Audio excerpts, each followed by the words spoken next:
Alright, so now we are going to move on to looking at the notification and action settings. So from this screen here, first thing you're going to be presented is the quick actions. And so what this is, again, this is in the notification action center that you can see here that we looked at in a previous video. And so what I'm going to do, clear these out. So basically for the quick actions, you can choose what is going to essentially show up down here in terms of options. So you can add or remove, and I right now just have everything enabled. And depending on what capabilities your computer has, you will have more or less options.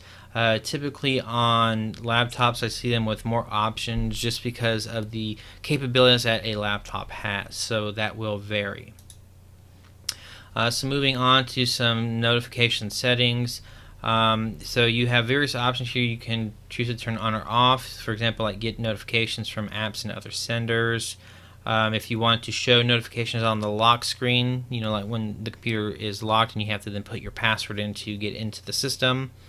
If you want to have any sort of reminders, and then you can, and then here I would say when I'm duplicating my screen, like if I was going to be presenting, you know, have everything off. So just kind of read through, pretty self-explanatory. If you have any questions, leave a comment, fill out our video survey. And then you have some kind of more options. You know, you can turn off from specific senders. In these case, a lot of these are just the Windows apps, or you know, the modern apps that I have downloaded previously on this computer. So you pretty much just go turn those on or off. And that is a quick overview of what you can do with the notifications and actions and how to configure those. And in our next video, we will look at the power and sleep options here.